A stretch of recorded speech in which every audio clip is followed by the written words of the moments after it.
Shankarabharanam cinema Telugu సినిమాలోనే కాదు భారతదేశ సినీ చరిత్రలో కూడా ఎవర్ గ్రీన్ క్లాసిక్గా మిగిలిపోతుంది. ప్రతిసారి శంకరాభరణం పేరు వినగానే అందులో ఉన్నటువంటి పాటలు, సీన్స్, నటీనటులు అందరూ కళ్ళ ముందుంటారు. ఎగ్జాక్ట్గా నా కళ్ళ ముందు, నా ముందు కూడా ఒక ఆర్టిస్ట్ ఉన్నారు. శంకరాభరణాన్నే తన ఇంటి పేరుగా మార్చుకున్నటువంటి శారదా ఉరఫ్ రాజ్యలక్ష్మి గారు మనతో పాటుగా ఉన్నారు. అమ్మ నమస్కారం. నమస్తే అమ్మ. ఎలా ఉన్నారు మీరు? ఇలా ఉన్నాను. చాలా బాగున్నారు, చాలా బాగున్నారు. మీ శంకరాభరణంలో ఎలా అయితే ఒక చబ్బీగా, ఒక అమాయకురాలుగా కనిపించేటువంటి రాజ్యలక్ష్మి శారదా గారు ఎలా ఉన్నారో ఇప్పటికీ మీరు అలాగే ఉన్నారు. థ్యాంక్ యూ అమ్మా, thank you. So first movie అది నూతన తార. పదం కూడా భలే పడింది. రాజ్యలక్ష్మి అనేది నూతన తార అని పడింది.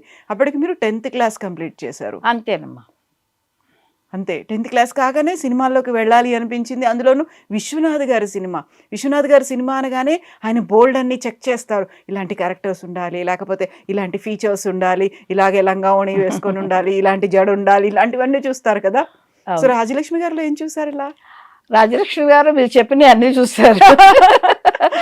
ఆయనకి ఒక 15-16 సంవత్సరాలు అయిన అమాయకమైన శారద కావాలి. పెద్ద కళ్ళు, ఎక్స్ప్రెసివ్గా ఉండాలి, చూడంగానే చాలా అమాయకురాలు. ఇలాంటి ఒక అమ్మాయి మనం కనలేకపోయినా కనీసం మన ఇంటి కోడలైనా కావాలి అనుకున్నంత అమాయకురాలు చూసారు ఆయన నాలో. చూసి ఆ క్యారెక్టర్ సెలెక్ట్ చేశారు. ఆడిషన్స్ కానీ మీకు ఏదో ఫ్లోర్ టెస్ట్లు ఇట్లాంటివి కూడా ఏం పెట్టలేదు అసలు? అలా ఏమీ చెప్పలేదు. కానీ ఆయన ఏం చేశారంటే, నీకు తెలిసింది ఏదన్నా చెప్పు, ఒక డైలాగు ఎక్కడన్నా చూసిందో విందో అన్నారు. అంటే ఎందుకు అలా అడిగారా అని నాకు తెలియలేదు. నాకు చాలా భయస్తురాలు, నేను చాలా భయస్తురాలని. నాకు సరే ఏం చేయాలి అంటే ఏదో చెప్పేశాను. ఏదో ఒక 4 లైన్లు చెప్పాను, గుర్తులేదు. ఏదో 4 లైన్లు నాకు వచ్చినాయి. ఏదో వాగేశారంటారే, అలా వాగేశాను అంతే. ఆయన వచ్చి నవ్వేసి అన్నారు, నీ యాక్టింగ్ కోసం దేనికోసం నేను ఇప్పుడు నిన్ను అడగలేదు, నువ్వు ఎంత ధైర్యంగా మాట్లాడతావు అని చెప్పాను. ఉద్దేశంతో నేను అడిగాను. పర్వాలేదు ధైర్యంగానే చెప్పావు అన్నారు. అనేస్తే ఓకే ఇది శారద క్యారెక్టరు, నీకు ఇష్టమేనమ్మా చేస్తావా అన్నారు. ఆయన అలా అడగటమే గొప్ప కదా. అలాగే సార్ అన్నాను. అంటే నెక్స్ట్ డే బయలుదేరి రాజమండ్రి వెళ్ళిపోయాం షూటింగ్కి. అంటే లాస్ట్ మినిట్లో సెలెక్ట్ చేసిన ఆర్టిస్ట్ నేను. అవునా? అంతకుముందు చాలామంది అనుకున్నారు ఆ క్యారెక్టర్ నాకు రాసి ఉంటే ఎవరికి ఎందుకు వెళ్తుంది. అవును కదా, అందుకోసం నాకే కుదిరింది. నెక్స్ట్ డే బయలుదేరి మేము అందరం రాజమండ్రి వెళ్ళిపోయాం.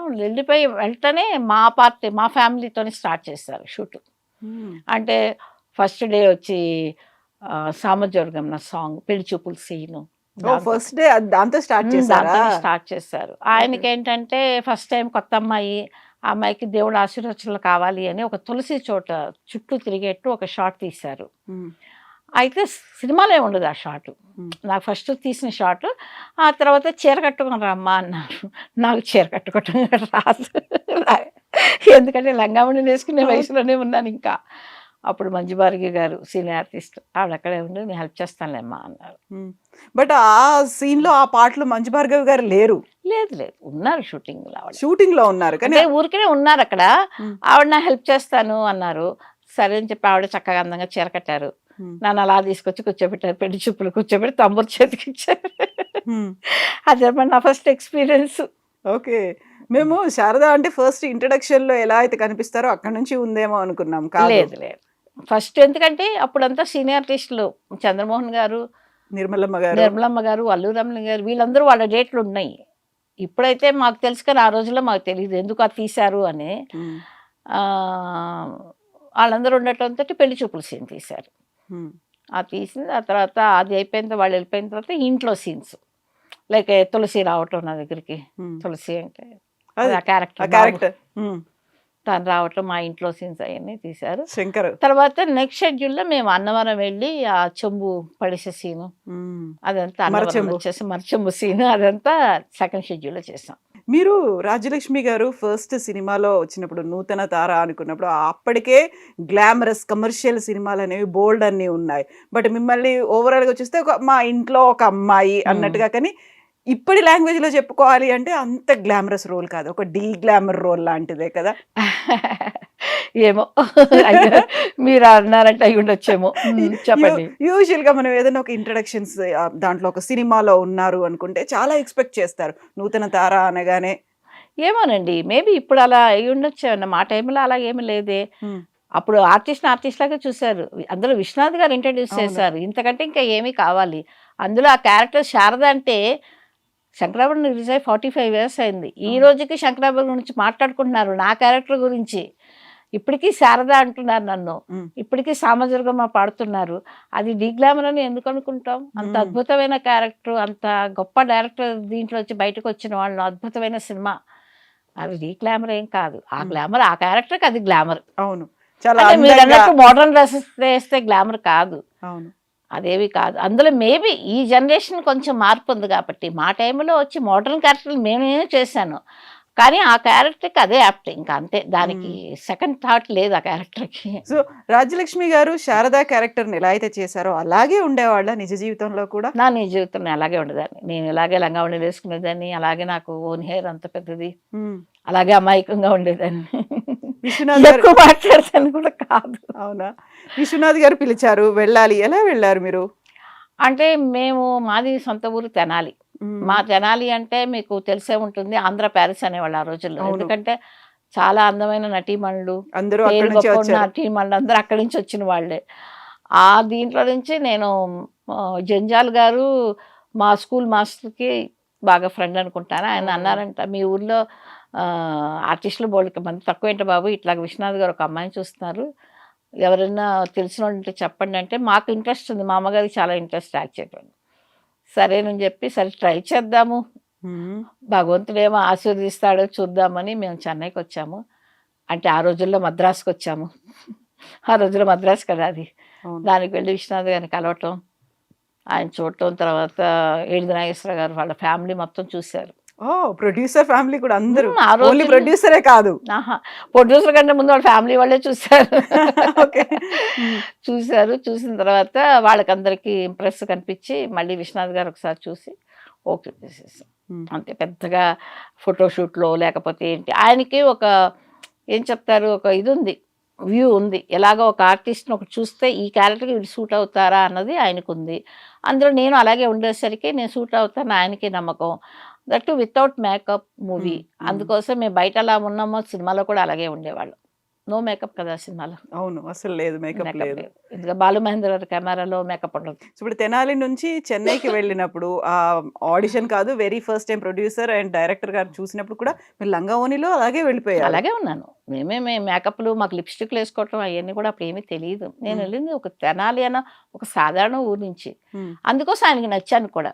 ఎందుకంటే మామూలుగా ఇంట్లో మీరు చెప్పారు చూసారు మన పక్కింటి పిల్ల ఎలా ఉంటుంది అని. అలాగే ఉండేదాన్ని. ఆయనకి కావాల్సింది కూడా అదే క్యారెక్టర్. దాంతో పెద్ద ఇంకెందుకు చూడాలి, ఈ అమ్మాయికి ఏం ఫోటోలు తీసినా ఇలాగే ఉండబోతుంది అన్నది ఒక దీనితోటి ఆయన హ్మ్. ఓకే అన్నారు. అట్లాగే దేవుడి దయ వల్ల ఆ సినిమా ఇంకా ఎంత సూపర్ హిట్ అయిందో మీకు చెప్పక్కర్లేదు. హ్మ్. తెలుగు ఒక్కటే కాకుండా అన్ని భాషల్లో. మలయాళంలో 1 ఇయర్ ఆడింది. అవును. చెన్నైలో ఒక థియేటర్‌లో 1 ఇయర్ ఆడింది సినిమా. మాస్కో ఫిల్మ్ ఫెస్టివల్‌కి కూడా వెళ్ళింది. రష్యన్ సబ్‌టైటిల్స్‌తో కూడా అవును. ఈ సినిమా ఆడింది. అక్కడి దాకా వెళ్ళడము అనేది సో, మామూలుగా దానికి ఒక ఆస్కారో లేకపోతే ఇప్పుడు మనకు వచ్చేటువంటి ఈ ఇంటర్నేషనల్ ఇవన్నీ అవార్డ్స్ ఉంటాయి కదా! అవన్నీ వస్తాయి అనేటువంటి ఆ ఎక్స్‌పెక్టేషన్స్ ఇవన్నీ కూడా పెట్టుకున్న సినిమా అది. అది పెట్టుకున్నారు. వాళ్ళు తీసినప్పుడు అలా ఐ డోంట్ థింక్ సో అలా తీసుండరు. వాళ్ళు మంచి తీయలేదు. సినిమా తీద్దాం అనుకుని తీశారంతే. హ్మ్. మంచి సినిమా, అది గొప్ప సినిమా అయిపోయింది. చాలా గొప్ప సినిమా అయిపోయింది. ఇప్పుడు ఏదైనా ఒక సినిమా గురించి మాట్లాడాలి అంటే 'శంకరాభరణం' గురించి మాట్లాడిన తర్వాతే. అందులో అది ఎలా తీశారు? ఉన్నటువంటి లీడ్ రోల్స్ అనేవి కూడా అంత ఈజీగా యాక్సెప్ట్ చేయరు. హీరో, హీరోయిన్‌లు లేకుంటే వాళ్ళకి డాన్సులు, ఫైట్‌లు ఇలాంటి ఒక మూస ధోరణి అనే దాంట్లో ఉన్నటువంటి హీరో అంటే 'శంకరాభరణం శంకర శాస్త్రి' గారా? ఆయన హీరోనా? ఇలా ఉండేది కదా! రిలీజింగ్ టైమ్‌లో కూడా ఎవరు కొంటారు, ఎవరు కొనరు అన్న. అది కొంచెం పాపం ప్రొడ్యూసర్‌లు బాగా ఫేస్ చేశారు.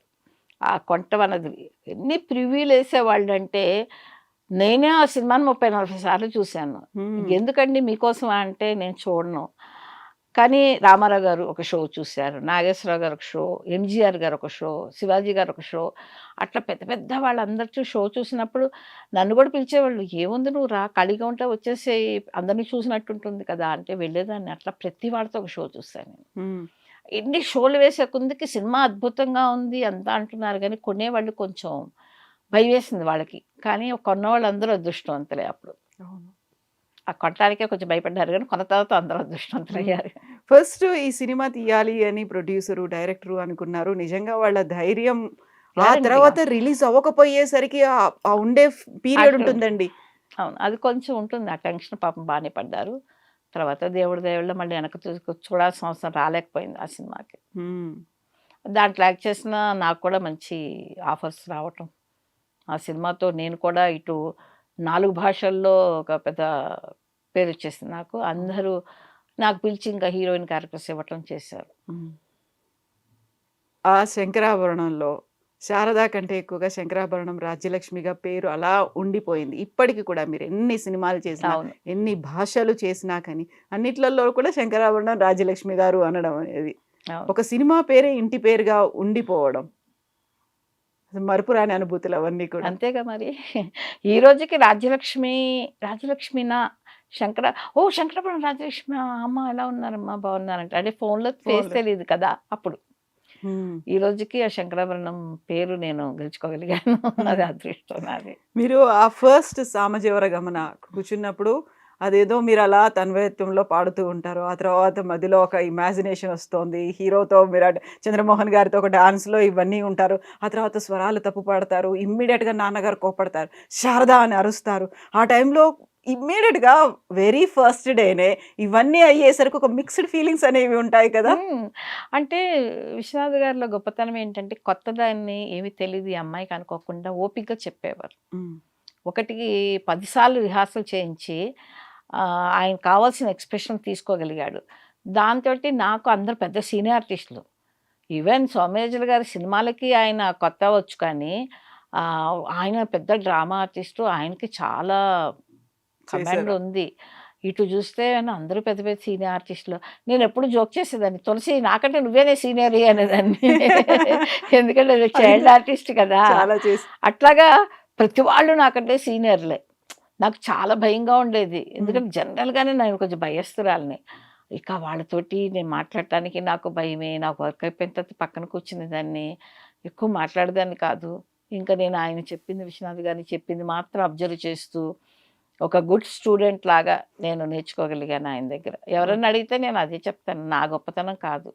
నువ్వు బాగా చేసావంటే నా గొప్పతనం కాదు. 100% ఈ రోజుకే కాదు. ఎన్ని జన్మలెత్తినా ఆ మాట చెప్తాను. హ్మ్. ఎందుకంటే అది విశ్వనాథ్ గారు ఏం చెప్పారో నేను అదే చేశాను. అమ్మా ఇక్కడ చూడు. అలా చూసాను. ఇలా కొంచెం సిగ్గుపడు, ఇలా చెయ్యి, అలా చెయ్యి అని ప్రతిదీ ఆయన నా దగ్గర నుంచి తీసుకున్నారు. హ్మ్. అది ఒక గొప్ప ఆర్ట్. అలా ఒక ఆర్టిస్ట్ దగ్గర ఏముందో తెలుసుకొని అది తీసుకోగటం కూడా గొప్ప ఆర్ట్. అవును. అందరికీ తెలీదది. హ్మ్.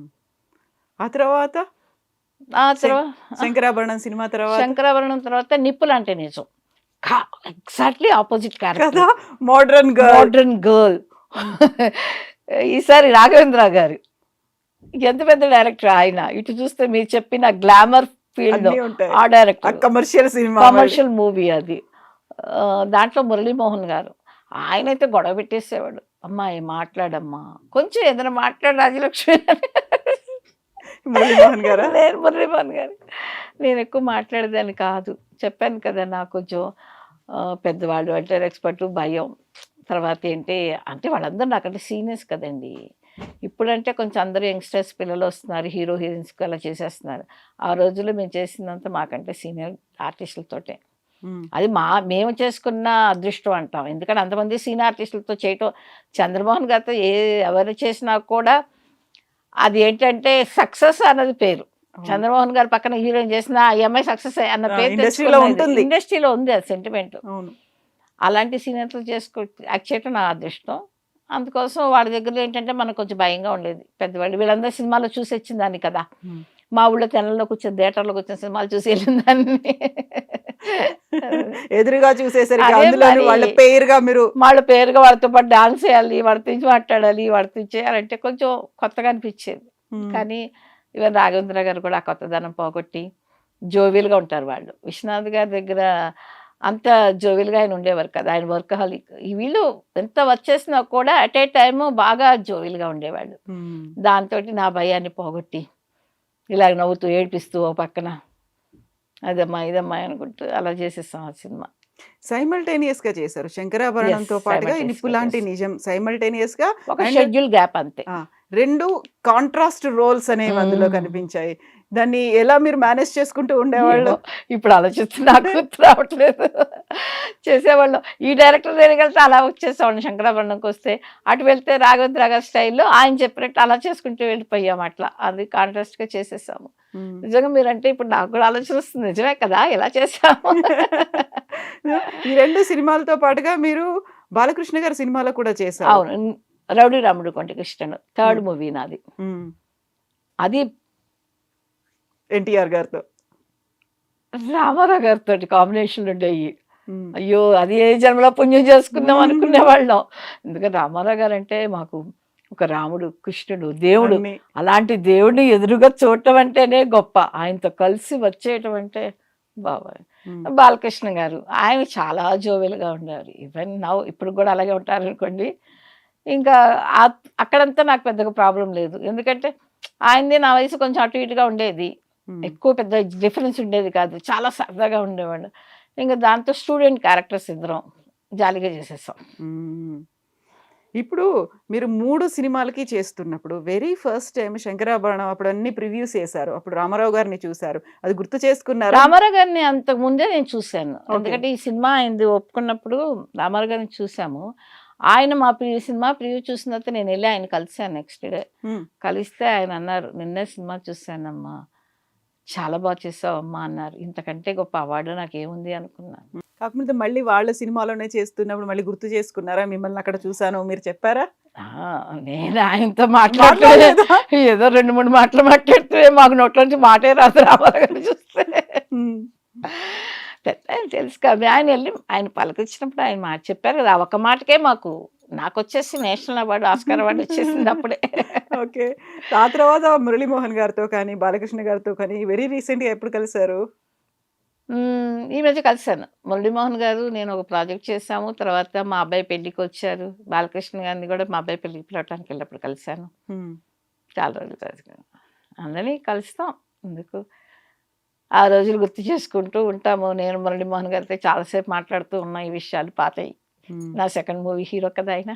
ఫస్ట్ మూవీ చంద్రమోహన్ గారు, సెకండ్ మూవీ మురళీమోహన్ గారు, థర్డ్ మూవీ ఇలా పెంచుకుంటూ వెళ్ళిపోయారు. కాకపోతే బాలకృష్ణ గారు సో హీరోయిన్ గా చేసినవి కొంచెం తక్కువే, ఎన్ని భాషలు చేసినప్పటికి కూడా మీరు. అంటే నేను తెలుగులో తక్కువ కానీ మిగతా భాషలో నేను ఎక్కువ హీరోయిన్గానే చేశాను. మలయాళంలో, కన్నడలో 5-6 మూవీస్ చేశాను. అన్నీ నేను హీరోయిన్గానే చేసినాయి. మ్మ్. తెలుగులోకి వచ్చేసరికి మంచి క్యారెక్టర్లు వచ్చేసరికి ఓకే నువ్వు చెయ్యి బాగుంటుంది. ఇప్పుడు ఊరికి మనగాడులో రాఘవేంద్ర గారి సినిమాని ఆయనే హీరోయిన్గా ఇంట్రడ్యూస్ చేశారు. బట్ క్యారెక్టర్ బాగుంటుందమ్మా నువ్వు చెయ్యి, అది చంద్రమోహన్ పక్కన బాగుంటుంది నువ్వు చెయ్యి అనేసరికి సరే డైరెక్టర్ గారి మాట కాదనలేక నేను చేయాల్సి వచ్చింది. దాంట్లో కూడా నాకు మంచి పేరు వచ్చింది, అవార్డు కూడా వచ్చింది ఆ సినిమాలో. చంద్రమోహన్ గారి పేరు మంచి హిట్స్ ఉన్నాయి మాకు. మ్మ్. చంద్రమోహన్ గారితో కూడా హీరోయిన్ కూడా చాలా సినిమాలు చేశాను. మ్మ్. శంకరాభరణం సినిమాలో అప్పుడు ప్రొడ్యూసర్ కావచ్చు, డైరెక్టర్ కావచ్చు, మీరు ఎవరెవరితో అయితే యాక్ట్ చేశారో వాళ్ళు ఎవ్వరూ ఇప్పుడు లేరు అవును కదా. అల్లు రామలింగయ్య గారు, నిర్మలమ్మ గారు, చంద్రమోహన్ గారు, Correct. సోమయాజులు గారు, ఈవెన్ ప్రొడ్యూసర్లు, డైరెక్టర్లు ఎవరూ లేరు కదా. లేరు. అప్పటికి మీరు చేసేసరికి వాళ్ళందరూ 40+, 50+లో ఉన్న వాళ్ళు ఉన్నారు, అవును 60+ కూడా ఉన్నారు. ఉండొచ్చు. మాకు అంత వయసు ఇప్పుడు పెద్దగా తెలియదు కానీ మీరు అన్నట్టు ఉండొచ్చు. మ్మ్. ఇప్పుడు కేవి మహాదేవన్ గారు మ్యూజిక్ డైరెక్టర్ కావచ్చు, మీరు అన్నట్టు కెమెరామెన్ బాలుమహేంద్ర గారు ఎవరు లేరు. ఎవ్వరూ లేరు. కాకపోతే ఆ సినిమా మాత్రం ఎప్పటికీ అలా ఎవరి చాలు అదే కావాలి. మనం ఉన్నా లేకపోయినా మనం ఒక జీవితంలో మళ్ళీ ఇంతమంది మీరు ఇన్ని రోజుల తర్వాత ఇన్ని సంవత్సరాల తర్వాత కూడా అదే శంకరాభరణాన్ని అదే డైరెక్టర్ గురించి మనం మాట్లాడుకుంటే అంత గొప్పోళ్ళు. అది కావాలి కదండి. మనం ఉన్నప్పుడు ఎదురుగా మాట్లాడటం ఎవరైనా మాట్లాడతారు. మనం పోయిన తర్వాత వాళ్ళ గురించి మాట్లాడుకోగలుగుతున్నామంటే అది వాళ్ళ గొప్పతనమే కదా. మరి వాళ్ళంతా చరిత్ర సృష్టించారు కదా. శంకరాభరణం ఎప్పుడు చూసినా కొత్తగా అనిపిస్తుంది. అది మాత్రం నిజం. మొన్న ఎవరో చూశారు నాతో పాటు, మొన్న just I think 1 week back చూసినప్పుడు మీరేనా ఇంత బాగా సిగ్గుపడుతున్నారా? నేను సిగ్గుపడతలేదు, న్యాచురల్గానే ఉంటుంది మాకు. ఏదైనా గుర్తుందో డైలాగ్ అప్పుడుది? మొన్ననే సినిమా చూస్తుంటే ఇక్కడ నాకు సినిమాలో చాలా తక్కువ డైలాగ్స్ ఉంటాయి. అవును. చాలా తక్కువ ఉన్నాయి. ఒకసారి విశ్వనాథ్ గారు మేమందరం 25th Shankarabharanam 25th year function తిరుపతిలో చేశారు. హ్మ్. చేసిన తర్వాత నేను వెళ్ళాను, మంజు భార్గవి గారు వచ్చారు, నేను వెళ్ళాను. అంతా అయిపోయింది. ప్రెస్ మీట్ అంతా కూడా మాట్లాడారు ఆయన. తర్వాత నాతో ఆయన ఒక మాట అన్నారు. అది నా మనసులో పడిపోయింది. మీకును చంద్రమోహన్‌కి అసలు సినిమాలో డైలాగ్స్ లేవు. ఆయన చెప్పిన దాకా నేను రియలైజ్ అవును. అవ్వలేదు. అంటే అసలు హీరో, హీరోయిన్ అంటే లవర్స్‌కి ఒక డైలాగ్ కూడా లేకుండా చేసాము. కానీ ఒక థాంక్స్ అన్న మాట ఉందమ్మాయి. అది కూడా లేకుండా ఉంటే బాగుండేది అన్నారు. మరచెంబు ఇచ్చినప్పుడు కదా! ఆ! అదొకటి. అన్నప్పుడు నాకు అవునా! ఓకే. ఓకే. ఆ థాంక్స్ అన్న మాట ఉంది కదా! ఆయనకి అప్పుడొచ్చింది ఆలోచన. అంటే అందరూ అడిగుంటారు ప్రశ్నలు. అవును. మీరు ఎందుకని వాళ్ళిద్దరికి అసలు మాటలు కూడా ఎక్కడా ఒక మాట కూడా మాట్లాడుకోరు, ఏమి చేయరు ఎట్లాగన్నప్పుడు ఆయన కూర్చొని ఈ థాంక్స్ అన్న మాట కూడా అనకుండా ఉంటే అదొక రికార్డ్‌గా ఉండేది కదా! ఒక పేరు మధ్యలో అసలొక్కడు ఈవెన్ 'మంజు భార్గవి' గారికి కూడా చాలా చాలా సినిమాలో తక్కువున్నాయి. అందరికి తక్కువ డైలాగ్సే. చాలా తక్కువున్నాయి. అంత అవును. మ్యూజిక్‌తోనో లైక్ తర్వాత ఈయన సోమయాజి గారు కొంచెం మాట్లాడతారు. ఆ తులసి ఒకటి ఎక్కువ మాట్లాడుతుంది ఆ సినిమాలో మా అందరికంటే. అవును. మాయన్ని తక్కువ. "ఏం చేస్తున్నావమ్మా? అవునా? అలాగా?" ఇలాగే ఉంటాయి మా అవును. మాటలు దాంట్లో. అంతకు మించి పెద్దగా ఎక్కువ ఏమీ లేవు. లేదు. చాలా అమాయకంగా మాటలతోటి ఓన్లీ ఎక్స్‌ప్రెషన్‌తోనే మా క్యారెక్టర్‌ని ఇది చేశారాయన. హ్మ్. మీకు మ్యూజిక్ ఏమైనా వచ్చా? డాన్స్ వచ్చా? ఇలాంటివి కూడా డాన్స్ అడగలేదా? వచ్చండి. డాన్స్ వచ్చు. అదే అది తెలుసు. హ్మ్. నాకు భరతనాట్యం అప్పుడు చిన్నప్పటి నుంచి భరతనాట్యం నేర్చుకున్నాను. హ్మ్.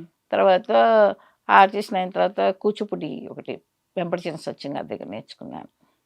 డాన్స్ వచ్చు. కాకపోతే మీకు మాత్రం తంబుర చేతికిచ్చారు. Only music. అది మాత్రం నిజమే. హ్మ్. నన్నొచ్చేసి అది ఎంత అన్యాయం అంటే ఆ తర్వాత ఎక్కడికి ఫంక్షన్‌కెళ్ళినా నన్ను పాట పాడమనేవాళ్ళు. పాట నాకు రాదు. ఎంత పాడారు ఆ పాట సామరస్యం. అంటారు. నేను పాడలేదు ఆ పాట జానకి గారు పాడారు అని. అది ఎందుకు ఆళ్ళకి అంతలాగా అనిపించిందంటే దానికి కారణం ఉంది. విశ్వనాథ్ గారిలో విషయం ఏంటంటే ఆయన గొప్పతనం మా చేత పాట పాడించినప్పుడు తంబూరు ఇచ్చి పాట పాడించినప్పుడు అక్కడ సౌండ్ వేస్తే దాంతో పాటు మమ్మల్ని పాడమనేవారు. ఇప్పుడు నన్ను ఓహ్! పాడమనేవారు. రిహార్సల్స్ లాగా చేయించేవాళ్ళు. అంటే పాడటం అంటే ఊరికే లిప్ మూవ్‌మెంట్ ఇవ్వటం కాదు. గట్టిగా పాడాలి. హ్మ్. అప్పుడు ఇక్కడి నుంచొస్తే మీకు ఈ నరాలు కదిలేవి. ఈ నరాలు కదిలింది జనాలు చూసేసి నేనే పడేసానని ఫీల్ అయిపోయా. హ్మ్. అంటే అంత లోపల నుంచి వచ్చేది ఆ పాట. ఊరికనే వస్తుంది కదా సౌండ్ అని ఏదో ఊరికనే లిప్ మాక్ కాకుండా గట్టిగా పాడమనేవాళ్ళు. ఒక కృతకంగా కాకుండా. హ్మ్. అలాగైతే ఏమవుతుందంటే నువ్వు పాడిన ఫీలింగ్ వస్తుందమ్మా. అందుకోసం నువ్వు గట్టిగా పాడు. నీ వాయిస్ అలా ఉందన్నది అక్కర్లేదు. ఎవరికీ జనాలు వినబోయేది లేదు. కానీ ఇక్కడ పాడటం వల్ల ఏమవుతుందంటే ఈ నరాలంతా కదిలి న్యాచురల్‌గా ఉంటుంది అనేవారు. అలా పాడటం వల్ల అందరొచ్చేసి నాకేదో సంగీతం వచ్చని మోసపోయారు. హ్మ్. మోసపోయి ఎక్కడికెళ్ళినా పాట పాడమనేవాళ్ళు. ఈ మాట అందరితో చెప్పుకొని బతిమలాడుకునే సరే నా పని అయిపోయేది. నేను మాట పాడలేదండి. జానకి గారు పాడారు అద్భుతమైన పాట అని. హ్మ్. సో, అది మిస్సింగ్ ఫీలింగ్ ఉండిందా? 'మంజు భార్గవి' గారికేమో అన్నీ డాన్స్‌లే ఉన్నాయి. అదే. మీరేమో అదే. నా వయసుకి నాకు తగ్గ క్యారెక్టర్ ఇచ్చారు. ఈ రోజుకి మీరు మాట్లాడుతున్నారు కదా! శారద అవును. గురించి. అవును చాలు. కదా! ఆవిడ వయసుకి ఆవిడకి తగ్గట్టు ఆవిడ క్యారెక్టర్. ఆవిడకి తులసి అని ఆవిడ గురించి మాట్లాడతారు. దేనికైనా ఒక తృప్తి అనేది ఉండాలి. దేనికైనా ఒక ఇది ఉండాలి. హ్మ్. నాకు హ్యాపీ. నా క్యారెక్టర్ నాకు హ్యాపీ. అంతేగాని నాకు డాన్స్ లేదు, ఇంకోటి లేదు అన్నది నాకు ఏ రోజు అనిపించలేదు హ్మ్. ఇంతవరకి. మీరన్నట్టు ఆ థాంక్స్ అని మాట్లాడలేదన్నా కూడా అది కూడా బాగుండేదని. మరి నాకు డైలాగే లేదు కాకపోతే అని మీకే లేదు కదా అసలు. మీకసలు ఏమీ లేదు. మాకు తగ్గట్టు క్యారెక్టర్‌లు మాకున్నాయి. అంతే. హ్మ్. ఇప్పుడు మంజు భార్గవి గారు మంచి డాన్సర్. ఆవిడకి తగ్గ క్యారెక్టర్ ఆయనకిచ్చారు. నా వయసుకి తగ్గ క్యారెక్టర్ నాకిచ్చారు. ఇంకేముంది డిఫరెన్స్. హ్మ్. కాకపోతే ఉన్న డైలాగ్స్ కూడా చాలా తక్కువున్నాయి అందులో. సినిమాలో డైలాగ్సే తక్కువ. సినిమాలోనే టోటల్‌గా మీకు డైలాగ్స్ తక్కువ. అవును. మీరొస్తున్నారు అంటే 2 రోజుల క్రితం మళ్ళీ చూసాను నేను అవునా? 'శంకరాభరణం'. అయ్యయ్యో! మళ్ళీ మళ్ళీ చూడాలనిపించే మూవీ అసలు. అవును. నిజంగా బోర్ కొట్టదండి సినిమా. 'శంకరాభరణం' ఎన్ని సార్లు చూసినా బోర్ కొట్టదు. అవును. ఏ రకంగా బోర్ కొట్టదు. ఏంటదో ఫార్వర్డ్ చేద్దామని అనిపించదు మీకు. హ్మ్. ఏ సీన్ ఇప్పుడు మనం కొన్నిసార్లు కొన్ని ఫైట్‌లు ఫార్వర్డ్ చేద్దాం అనిపిస్తుంది. కొన్ని సాంగ్స్ చేయాలనిపిస్తుంది. కొన్ని కొన్ని సినిమాలు చూస్తే. కానీ దీంట్లో ఏ సీక్వెన్స్ మనం ఫార్వర్డ్ చేయాలని అనుకోము. ఎందుకంటే దేనికి దానికి అది యాప్ట్ అయిపోయి ఉంటుంది. కాబట్టి మీరు ఒకసారి సినిమా మొదలుపెడితే అలా చూస్తూ పోతూనే ఉంటారు ఆ అవును. సినిమాని. మొన్న నేను చెప్పాను కదా! తెలిసిన వాళ్ళ ఇంటికెళ్తే వాళ్ళు పెట్టారు 'శంకరాభరణం.' హ్మ్. పెట్టి ఆ 'సామజవర గమన' అయన్నీ సాంగ్స్ చూస్తూ ఉన్నారు. 'బ్రోచేవరెవరా' అయన్నీ. చూస్తున్నప్పుడు అడుగుతున్నారు. "ఏంటి మీరు సిగ్గుపడుతుంటారు. ఇంత బాగా సిగ్గుపడ్డారు. ఇంత అందంగా సిగ్గుపడ్డారు." ఏయ్! 'శంకరాభరణం' తర్వాత మీరు తెలుగులో తెలుగుతో పాటుగా తమిళ్, మలయాళం, కన్నడ, హిందీ ఇన్ని భాషల్లో చేసినప్పటికీ 'శంకరాభరణం' సినిమా ఇచ్చినటువంటి తృప్తి ఇంక ఏది ఇవ్వకపోయి ఉండొచ్చు కదా! అంటే శంకరాభరణం ఇంక శంకరాభరణమే. అంతే. ఇప్పుడేదో చెప్తారు మొదటి బిడ్డ అంటారే, మీకు 10 మంది పిల్లలు తర్వాత పుట్టినా మొదటి బిడ్డ మొదటి బిడ్డే. దాన్ని మనం ఇంకా ఏది కంపేర్ చేయలేం. హ్మ్. కాకపోతే తృప్తి అన్నదానికి ఏ క్యారెక్టర్స్‌కి ఒక ఆర్టిస్ట్‌కి ఏంటంటే ఒక డిఫరెంట్ క్యారెక్టర్ చేసినప్పుడు ఒక తృప్తి ఉంటుంది. ప్లస్ ఏమన్నా ఒక పెద్ద డైరెక్టర్‌తో, పెద్ద ఆర్టిస్టులతో కలిసి వచ్చేసినప్పుడు అదొక ఆనందం ఉంటుంది. హ్మ్. తృప్తి అన్నదానికేమో నాకు తెలియలేదు ఆ మాటకి నేనేం చెప్పాలో అని. హ్మ్. కానీ ఈ విషయం మాత్రం అది. హ్మ్. సో, కానీ ఎక్కడికెళ్ళినా ఆ పేరు అలా ఉండిపోయింది. శంకరాభరణం రాజ్యలక్ష్మి అని. ఏ భాషకెళ్ళినా. అవును. రాజలక్ష్మి గారు పెద్దగా కనిపించట్లేదు ఎందుకు మాకు?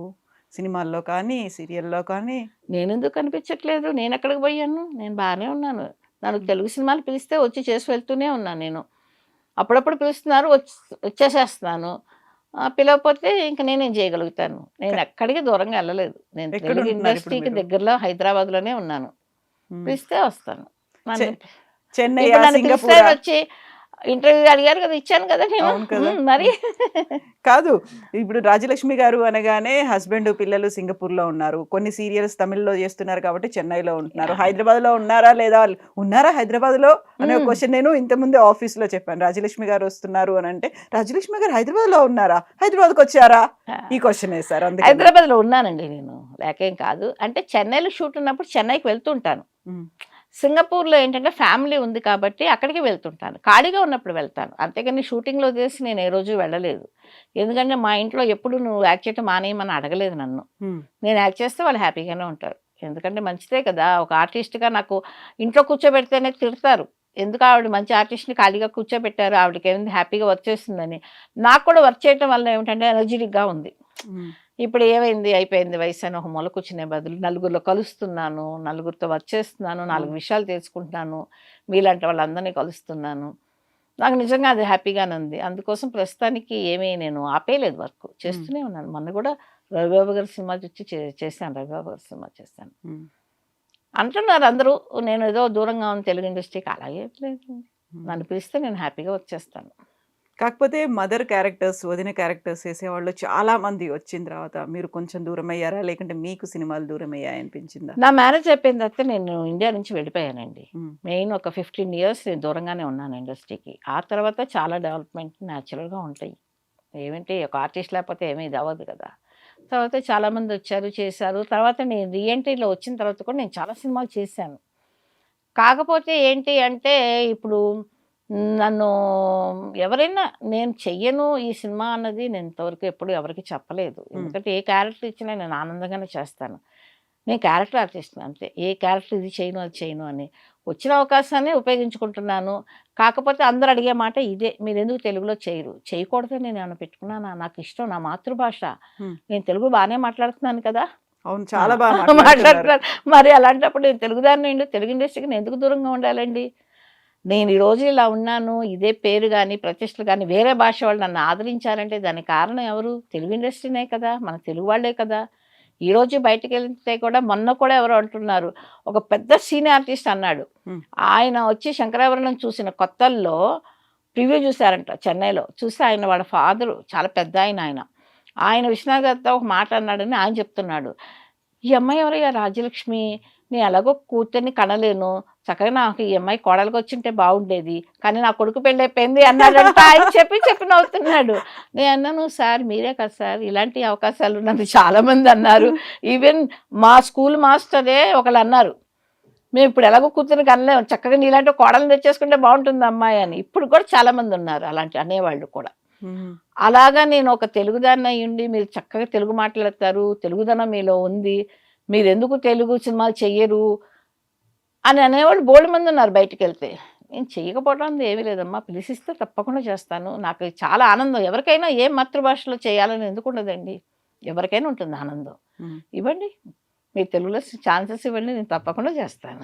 సో, ఇప్పుడు ఉన్నటువంటి మదర్ క్యారెక్టర్‌ల కోసం బోలెడంత కాంపిటీషన్ ఉందా? అందుకే రాజ్యలక్ష్మి గారు కనిపించట్లేదా? లేకుంటే ఇప్పుడున్నటువంటి మోడ్రన్ మదర్స్‌కి మీరు సూట్ అవ్వరని అనుకుంటున్నారా? నేనెప్పుడు ఏది అనుకోలేదు. ఆ! నేనెప్పుడు వీళ్ళనుకుంటున్నారు ఇటువైపు నుంచి. మరి ఏమో వాళ్ళనుకుంటే అనుకున్నారేమో నాకైతే తెలీదు. ఎందుకంటే ఎవరు నన్ను పిలిచి నాకేం చెప్పలేదు కదా! నువ్వు సూట్ అవ్వవు అని. నాకు తగ్గ క్యారెక్టర్ వస్తే పిలిచేవాళ్ళు ఉన్నారు, పిలుస్తున్నారు, చేస్తున్నాను. అంతేగాని నేను దీనికి సూట్ అవ్వను అన్నదే నాకేమీ లేదు. సో మోడ్రన్ మదర్గా రాజలక్ష్మి గారు ఓకే కదా? ఏమో మరి వాళ్ళు కావాలి క్యారెక్టర్ అనుకుంటే చేస్తాను, ఏమైంది? చేయకూడదనేది ఏమీ లేదు కదా. నేను ఆర్టిస్ట్‌నండి. మీరు ఏ క్యారెక్టర్ ఇచ్చినా నేను చేస్తాను. అది నాకు సూట్ అవుతుందా లేదా అని వాళ్ళు డిసైడ్ చేసుకోవాలి. అందరూ అంటారు కామెడీ చేయరా, నాకు సీరియస్ నేను చాలా బాగా కామెడీ చేస్తాను. అది నేను ఒక చేశాను. చేసి నాకు అవార్డు కూడా తెచ్చుకున్నాను. సింగపూర్‌లో ఒక ప్రాజెక్ట్ చేశాను. 20 ఎపిసోడ్స్ ఫుల్ లెంగ్త్ కామెడీ. దాంట్లో అక్కడ బెస్ట్ యాక్ట్రెస్ అవార్డు కూడా వచ్చింది నాకు. సింగపూర్‌లో నేను వచ్చేసా. నేను ఎప్పుడు మొహానికి మేకప్ తమిళ వేసుకోకుండా తమిళ్ మేకప్ లేకుండా నేను ఎప్పుడు లేదు. ఇప్పుడు వేసుకుంటూనే ఉన్నాను మేకప్. ఇన్ని సంవత్సరాల నుంచి. మేబీ పిల్లలు పుట్టినప్పుడు కొంచెం గ్యాప్ రావస్తే వచ్చింది కానీ, ఇప్పుడు పిల్లలు పెద్దోళ్ళు అయిపోయారు. హ్యాపీగా ఎవరు వాళ్ళ జీవితాలు సెటిల్ అయిపోయారు. నేను హ్యాపీగా ఉన్నాను. హ్యాపీగా వర్క్ చేసుకుంటాను. నాకు నిజంగా తెలుగు సినిమాలంటే చాలా ఇష్టం. యాక్ట్ చేయాలని మహా కోరిక. కాకపోతే ఏంటి అంటే అవకాశాలు రావాలి. మనం వెతుక్కుంటే వెళ్ళలేం కదండీ. ప్రతి వాళ్ళ దగ్గరికి వెళ్ళేసి నేను హైదరాబాద్‌లోనే ఉంటున్నాను, నాకు సినిమాలు ఇవ్వండి, లేదంటే నేను మీ సినిమా చేస్తానండి అని నేను అడగలేను. నా వల్ల కాదు. ఎందుకంటే గొప్ప కోసం మాట్లాడట్లేదు. కొంతమంది కొన్ని చేత కాదంటారే, ఆ చేతకాపోతుల్లో ఇదొకటి. ఎందుకంటే నేను ఇండస్ట్రీకి వచ్చిన కొత్తల్లో కూడా నేను విశ్వనాథ్ గారిని కలిశాను. ఆ తర్వాత రాఘవేంద్ర గారు పిలిపించారు, కలిశాను. ఆ తర్వాత నేను మళ్ళీ వెనక్కి తిరిగి చూడలేదు. ఎందుకు చెప్తున్నానంటే అద్భుతమైన సినిమా నేను చేశాను. ఆ సినిమాతోటే మాకొచ్చేసి నన్ను ఈ సినిమాకి పిలిచారు. మలయాళం సినిమాకి యాక్ట్ చేయటం, ఒక తమిళ్ గాని, కన్నడ చేశాను తప్పితే, ఏ రోజు ఏ ఆఫీసుల చుట్టూ తిరిగి నాకు వేషం కావాలని అడిగారు. అది నాకు భగవంతుడు ఇచ్చిన వరం అది.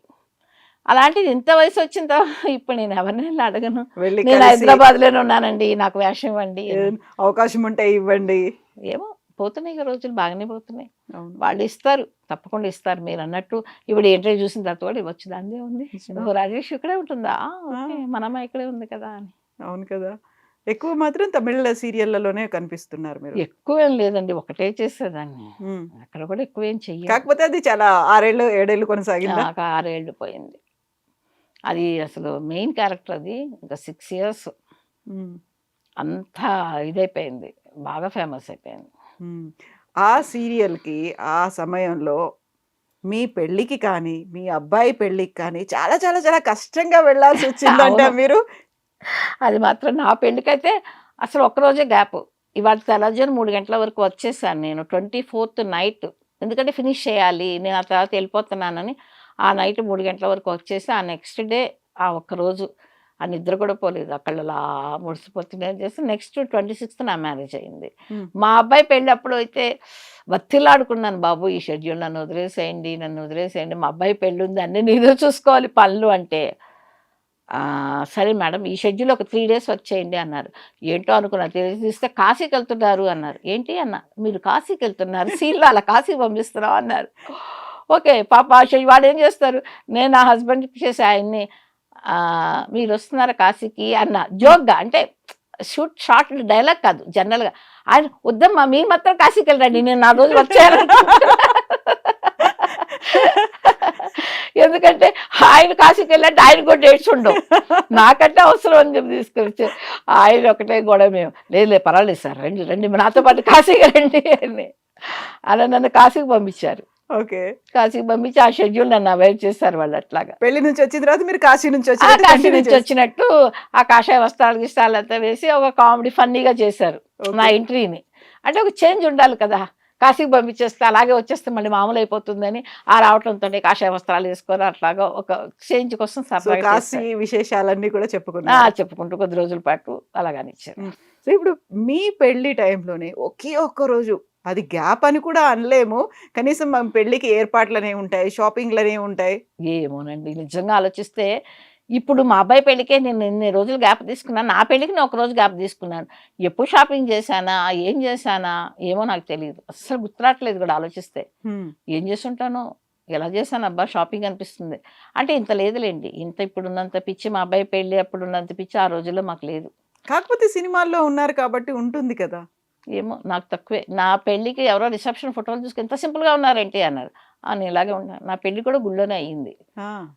అప్పుడు మామూలుగా ఎంత సింపుల్ అంటే, మామూలు ఒక ఆకుపచ్చ పట్టు చీర కట్టుకొని, ఆ బాసికం కట్టుకొని, ఆ కళ్యాణ బొట్టు పెట్టుకొని, మేకప్ ఉండదు, ఏమి ఉండదు. ఉడికి కళ్ళ కాటుక, బొట్టు అంతే. నా ఫోటో చూస్తే నేను అలా చెప్తాను. చేతి మీరు గోరింటాకు, కాళ్ళకి ఆఫ్ పారాని. కోర్స్ గోరింటాకు పారాణి నాకు చచ్చంత ఇష్టం. ఆ మెహందీ అంతా ఇక్కడి నుంచి ఇక్కడ వరకు పెట్టించుకొని అది మాత్రం పెట్టించుకున్నాను. ఉమ్, మిగతా అంతా మామూలుగా ఇప్పుడు అంటే ఆ రోజుల్లో మామూలుగా ఈ మేకప్లు గిప్పలు ఉండే కదా కదండి, ఎట్లాగో అలాగే ఉండేదండి. నాకు అలాగే ఉంటే ఇష్టం. ఎందుకంటే రోజు మేకప్ వేసుకునే వాళ్ళకి ఒక రోజు మేకప్ వేసుకోకపోతే హ్యాపీగా అనిపిస్తుందండి. ఇక మేము చేసినప్పుడు నేను 10 సంవత్సరాలు ఇండస్ట్రీలో చేసి నాకు నెలకి కాదు సంవత్సరానికి 10 రోజులు ఖాళీ ఉండేదో లేదో కూడా తెలియదు. ఉమ్, అంత బిజీగా వర్క్ చేసాం. ఆ వర్క్ చేసినప్పుడు ప్రతిరోజు మేకప్ చేసుకున్నా. మా పెళ్లి కన్నా నేను మేకప్ చేసుకోను. నా పెళ్లి కన్నా నేను హాయిగా నాలాగా నేను ఉండాలి చక్కగా. అదే ఎలాగో ఒక యావరేజ్ కలర్లో ఉండేవాళ్ళం కదా, అలాగే ఉన్నాము. స్క్రీన్లో ఎలాగో మా ఫోటోలు బాగా వస్తాయి, చక్కగా ఉన్నాయి. చూసుకుంటే ఆహా ఎంత న్యాచురల్గా ఉన్నాయి. ఇప్పుడు చూడండి ఎవరినైనా అడగండి, నా కోడలైనా సరే చక్కగా మేకప్ చేసుకున్నామ్మా, లిప్స్టిక్ వేసుకున్నామమ్మా అంటుంది. ఉమ్. సో ఇప్పుడు అప్పుడు షాపింగ్లు ఇవన్నీ హడావిడిలో ఎలాగో ఏమీ లేక. చేసుంటాను, ఎప్పుడు చేసుంటాను నాకే తెలియదు. అప్పుడే ఎక్కడ కుదిరితే ఒక 2 అవర్స్ వెళ్ళిపోయి 4 చీరలు కొనుక్కొని వచ్చేసుంటానే ఉన్నా. అది కూడా తెలియదు, గుర్తులేదు. గుర్తులేదు అసలు. ఉమ్, నాకు ఒకటే గుర్తుంది. ఏంటి అంటే నన్ను వచ్చేసి నేను ఎప్పుడు రెగ్యులర్గా వెళ్ళే బ్యూటీ పార్లర్ ఆవిడంది, మీ పెళ్ళికి నేనే మేకప్ అది అంతా. నాకేం వద్దు, నా పెళ్ళికి నేనే మేకప్ చేసుకుని నాకు మెహందీ మాత్రం పెట్టండి గోరింటాకు అన్న. ఆవిడ సరే అంది. ఆ 25th రోజు వెళ్ళాను. నేను నా ఫ్రెండ్ని తీసుకుని వెళ్ళాను బ్యూటీ పార్లర్. వెళ్తే ఇలా చేతులు చాపండి గోరింటాకు పెడతా అన్నారు. చాపాను, నిద్రపోతూ ఉండేదాన్ని. ఇలా కళ్ళు మూతపడి మేడం మేడం మళ్ళీ ఇలా అంటే రాత్రంతా షూటింగ్, రోజు రెగ్యులర్ షూటింగ్ చేసి అదొకటే నాకు గుర్తుంది. కళ్ళు మూతలు పడ్డమే కాదు, ఇలా చేతులు కూడా అవును, మూతలు మనకి పడిపోతుంటాయి. కళ్ళు మూసుకుంటే ఆటోమేటిక్ మన తెలికిలా వెళ్ళిపోతాయి. అప్పుడే పెట్టిన నాకు మెహందీ గుర్తొచ్చింది. అంతా పోతూ ఉంటది. మళ్ళీ సరే అలా కళ్ళు బలవంతం కళ్ళు మూస్తూ తెరుస్తూ ఉన్నదని నాకు అదొకటే గుర్తుంది. అంతేగాని ఎక్కడ షాపింగ్ చేశాను ఏం చేశాను ఇప్పుడు గుర్తు కూడా లేదు నాకు. ఓ, సంవత్సరాలు అయిపోయింది కదండి, ఇంకేం గుర్తు పెట్టుకుంటాం. అవును. ఎన్ని సంవత్సరాలు అయిపోయింది. ఇప్పుడు పెళ్ళికి ఇన్ని మీకు వింత ఎక్స్పీరియన్సెస్, అనుభవాలు ఉన్నాయి. ఆల్రెడీ మీ సినిమా ఇండస్ట్రీకి రావాలి అనుకున్నప్పుడు అమ్మ ప్రోత్సాహం ఉంది, అమ్మకి ఇంట్రెస్ట్ ఉంది కాబట్టి. మరి హస్బెండ్ ఫ్యామిలీకి వాళ్ళకు కూడా ఇంట్రెస్ట్ ఉందా? ఇప్పటికి కూడా మిమ్మల్ని సినిమాలో కంటిన్యూ అంటే చేయమంటున్నారు? నేను ఫస్ట్ మా హస్బెండ్ ఆ కండిషన్ ఏం పెట్టలేదు నన్ను పెళ్లి చేసుకుంటే యాక్ట్ చేయకూడదని. బట్ కాకపోతే నేను ఇండియాలో లేను, అందుకోసం నేను సింగపూర్ వెళ్ళిపోయాను మ్యారేజ్ అయిన తర్వాత. అక్కడికి వెళ్ళిన తర్వాత తమిళ ప్రాజెక్టులు వస్తే చేశా. మా వారు ఎప్పుడు అబ్జెక్ట్ చేయలేదు. ఉమ్, ఎందుకంటే అందరికీ ఆ టాలెంట్ ఉండదు, నీకు అవకాశం ఉంది కదా, నువ్వేమీ ఎత్తుకోవట్లేదు కదా, వచ్చింది చేసుకో అని చెప్పారు. అందుకోసం చేస్తాను. ఇప్పుడు రీఎంట్రీలో కూడా అలాగే వచ్చింది. సింగపూర్ అంటే మన వాళ్ళేనా? తెలుగు తమిళ ఏంటి? తెలుగు వాళ్ళు ఉన్నారు, చాలా మంది ఉన్నారు తెలుగు వాళ్ళు. హస్బెండ్ తెలుగు తమిళ? తమిళేను. ఆయన సింగపూరియన్ అని చెప్పను, సింగపూరియనే. కాకపోతే ఆయన ఇక్కడే పుట్టి పెరిగిందంతా ఇండియానే. ఉమ్, ఆయన ఎక్కువ చదివిందంతా హైదరాబాద్. మా ఆయన నాకంటే తెలుగు బాగా మాట్లాడతారు. ఉమ్. కాకపోతే సింగపూర్లో సెటిల్ అయ్యారు. సింగపూర్లో ఆయన జాబ్ చేస్తే అదే చదువు అయిపోయిన తర్వాత వెళ్ళిపోయి సెటిల్ అయిపోయారు. ఎలా పరిచయం? అంటే పెళ్లి చూపులు గట్రాలు అయ్యాయా? లవ్ మ్యారేజా, అరేంజ్డ్ మ్యారేజా అసలు? అంటే నన్ను చూశారు ఇండియాలో, తర్వాత ఆయన ప్రపోజ్ చేశారు. వాళ్ళ పెద్దవాళ్ళు మాట్లాడారు, మా అమ్మ వాళ్ళు మాట్లాడారు. అందుకోసం మాది ఇల్లు అరేంజ్డ్ అరేంజ్ మ్యారేజ్. ఇష్టపడే పెద్దవాళ్ళు చేశారు. అందరి ఆశీర్వాదాలు అందరూ కూడా. ఆశీర్వాదంతో చేసుకున్నాం పెళ్లి. ఉమ్. అంతేగాని ఎలా పారిపోయి చేసుకోవాలి. సినిమాల్లో లాగా అలాంటి ట్విస్ట్లు అలాంటి ట్విస్ట్ ఏమి లేవు నాకు, చాలా మామూలుగా. అడిగారు, నేను మా పెద్దవాళ్ళని అడగండి అని చెప్పాను. ఆ తర్వాత వాళ్ళ అన్నయ్యతో, వాళ్ళ నాన్నగారు లేరు, వాళ్ళ అన్నయ్యతో మాట్లాడించారు మా అమ్మ వాళ్ళతో. మా అమ్మాయికి ఇష్టం అయితే మాకు అభ్యంతరం లేదని మా వాళ్ళు చెప్పారు. ఆ తర్వాత వాళ్ళు వీళ్ళు మాట్లాడుకున్నారు, సెటిల్ చేసేసి అంతే. సినిమా ఇండస్ట్రీలో ఉన్నారు. సినిమా ఇండస్ట్రీలో ఉంటే ఇక్కడ ఉండే ఒక గ్లామరస్ గా కనిపించే వీళ్ళెవరు మీరు చూడలేదా? వీళ్ళెవరు అదంతా ఏమి లేదు. నాకు వచ్చింది అప్పుడు నా కళ్యాణ గీత అలా ఉంది, అలా వెళ్ళి చేసుకున్నాను. అంతేగాని గ్లామరస్ అది ఇదంతా అలా ఏం లేదు. ఏమో అవకాశం ఉంటే చేసుకునేదాన్ని అన్న. ఎవరు నాకు ప్రపోజ్ చేయలేదు, అందుకోసం నాకు ప్రపోజ్ చేస్తే ఆలోచించేదాన్ని. ఎవరైతే ప్రపోజ్ చేశారో ఇమ్మీడియట్ గా ఓకే చెప్పేశారు. అది ఇమీడియట్ గా చెప్పలేదు. అప్పుడు కూడా నేను మా పేరెంట్స్ అడగమనే చెప్పాను. చాలా బుద్ధిమంతురాల్లాగా. అలాగే మేము అంత బుద్ధిమంతులేనండి. 80s కిడ్స్ మేము. అందరూ అంటారు మీరంతా 1980 కిడ్స్, మీరు బ్రహ్మాండమైన గోల్డెన్ పీరియడ్లో ఉండొచ్చారు. ఇప్పుడు కంటే అది అంతా చాలా మంది చెప్పే మాటలు అవి. మీరున్నదంతా స్వర్ణయుగం అంట, మాది 80s. అప్పుడు సినిమాలు, అప్పుడు డైరెక్టర్స్, అప్పుడు ఆడియన్స్ అంతా స్వర్ణయుగంలో ఉండొచ్చారు, మీకేంటి అసలు అంటారు. నిజమే అది మాత్రం. ఎన్నెన్ని సినిమాలండి, ఎన్నెన్ని భాషలు, ఎన్నెన్ని సినిమాలు చేసేవాళ్ళు.